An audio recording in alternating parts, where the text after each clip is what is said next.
ഇൻഫോസ്പെയറിൻ്റെ പുതിയൊരു വീഡിയോയിലേക്ക് ഏവർക്കും സ്വാഗതം. ചാനൽ ആദ്യമായിട്ട് കാണുന്നവരാണെങ്കിൽ സബ്സ്ക്രൈബ് ചെയ്ത് ലൈക്കും കൂടി ചെയ്ത് കാണാൻ മറക്കല്ലേ. പെൻഷൻ അറിയിപ്പുകളും അതുപോലെ അക്ഷയവുമായി ബന്ധപ്പെട്ട പുതിയ അപ്ഡേഷനുകളും ഗവൺമെൻറ്റിൽ നിന്നും വരുന്ന ഏറ്റവും പുതിയ അറിയിപ്പുകളുമായിരിക്കും ഈ ചാനലിൽ ഉണ്ടാവുക. എല്ലാവരുടെയും സപ്പോർട്ട് പ്രതീക്ഷിക്കുന്നു. സംസ്ഥാനത്ത് ഫെബ്രുവരി മാസത്തിലെ സാമൂഹ്യ സുരക്ഷാ ക്ഷേമനിധി പെൻഷനുകൾ 25-ാം തീയതി മുതൽ വിതരണം തുടങ്ങും. ഇതിനായി 1050 കോടി രൂപ അനുവദിച്ചതായി ധനകാര്യമന്ത്രി കെ.എൻ. ബാലഗോപാൽ അറിയിച്ചു. സംസ്ഥാനത്ത് 62 ലക്ഷത്തോളം പേർക്കാണ് 2000 രൂപ വീതം പെൻഷൻ ലഭിക്കുക. 26.62 ലക്ഷം പേരുടെ ബാങ്ക് അക്കൗണ്ടുകളിൽ തുക എത്തും. മറ്റുള്ളവർക്ക് സഹകരണ ബാങ്കുകൾ വഴി വീട്ടിലെത്തി നേരിട്ട് തുക കൈമാറുന്നതാണ്. ക്ഷേമനിധി അംഗങ്ങൾക്കുള്ള ക്ഷേമ പെൻഷൻ അതാത് ബോർഡുകൾ വഴി വിതരണം ചെയ്യും.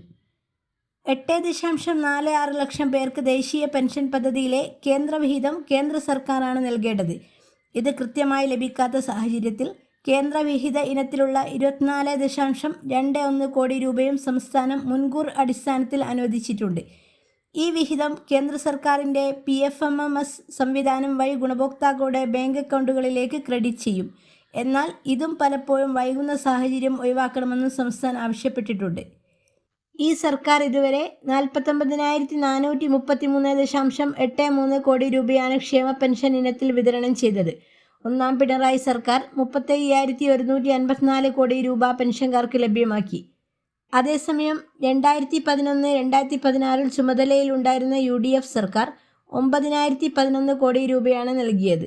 UDF സർക്കാരിൻ്റെ കാലത്ത് 600 രൂപയായിരുന്ന ക്ഷേമ പെൻഷൻ 1ഉം 2ഉം പിണറായി സർക്കാരുകൾ ഘട്ടം ഘട്ടമായി 2000 രൂപയാക്കി വർദ്ധിപ്പിച്ചു.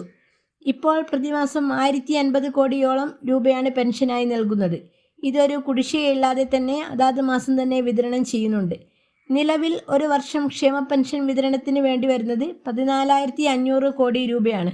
അടുത്ത വർഷത്തേക്കും ഇതിനുള്ള വകയിരുത്തൽ ബജറ്റിൽ ഉൾപ്പെടുത്തിയിട്ടുണ്ടെന്ന് മന്ത്രി പറഞ്ഞു. അതേസമയം ഇനി പറയുന്ന 5 കാര്യങ്ങൾ നിങ്ങളുടെ വീട്ടിലുണ്ടെങ്കിൽ നിങ്ങളുടെ പെൻഷൻ തുക തുടർന്ന് മുടങ്ങുന്നതായിരിക്കും. അതായത് ഇപ്പോൾ നമ്മുടെ പെൻഷൻ എമൗണ്ട് 2000 രൂപയായിട്ട് വർദ്ധിപ്പിച്ചിട്ടുണ്ടല്ലോ. അതുമാത്രമല്ല പെൻഷൻ ഇപ്പോൾ തന്നെ 63 ലക്ഷത്തോളം ആൾക്കാർ കൈപ്പറ്റുന്നുമുണ്ട്. അതുപോലെ പുതിയ പെൻഷൻ അപേക്ഷകൾ വന്നുകൊണ്ടിരിക്കുകയുമാണ്. ഈ ഒരു സാഹചര്യത്തിൽ സർക്കാർ സോഷ്യൽ ഓഡിറ്റ് നടത്തി അനർഹരായിട്ടുള്ളവരെ കണ്ടെത്തുന്ന നടപടിയിലേക്ക് നീങ്ങുകയാണിപ്പോൾ. ആ നടപടിക്രമങ്ങളിലും അന്വേഷണത്തിലും അർഹരായിട്ടുള്ളവർക്ക് മാത്രമായിരിക്കും തുടർന്ന് പെൻഷൻ ലഭിക്കുക. അതിനുവേണ്ടി പ്രധാനമായും 5 കാര്യങ്ങളാണ് നമ്മൾ ശ്രദ്ധിക്കേണ്ടത്. അതിൽ പ്രധാനമായും നിങ്ങൾ താമസിക്കുന്ന വീടിൻ്റെ വിസ്തീർണമാണ് നോക്കുന്നത്. അതായത് നമ്മൾ താമസിക്കുന്ന വീട് 2000 സ്ക്വയർ ഫീറ്റിന് മുകളിലുള്ളവർക്ക് തുടർന്ന് പെൻഷൻ ലഭിക്കില്ല. അതുപോലെ വീട് ഇരുനില വീടാണെങ്കിൽ അതുപോലെ ഫ്ലോറ് റൂഫ് എന്തൊക്കെ കൊണ്ടാണ് ചെയ്തതെന്നൊക്കെ ചെക്ക് ചെയ്യുന്നതായിരിക്കും. അതുപോലെ വീട്ടിൽ AC പോലത്തെ ഉപകരണങ്ങൾ ഉണ്ടെങ്കിലും പട്ടികയിൽ നിന്ന് പുറത്താവുന്ന നടപടികളാണ് ഇപ്പോൾ വന്നുകൊണ്ടിരിക്കുന്നത്. അതുപോലെ 2 ഏക്കറിലധികം പുരയിടം ഉള്ളവരാണെങ്കിലും പെൻഷൻ തുടർന്ന് ലഭിക്കില്ല. ഏറ്റവും പ്രധാനപ്പെട്ടത് വീട്ടിൽ 4 ചക്ര വാഹനങ്ങൾ ഉള്ളവരാവാൻ പാടില്ല. അതായത് 1000 cc മുകളിൽ എൻജിൻ കപ്പാസിറ്റിയുള്ള വാഹനം ഉള്ളവർക്കും ക്ഷേമ പെൻഷൻ ലഭിക്കില്ല.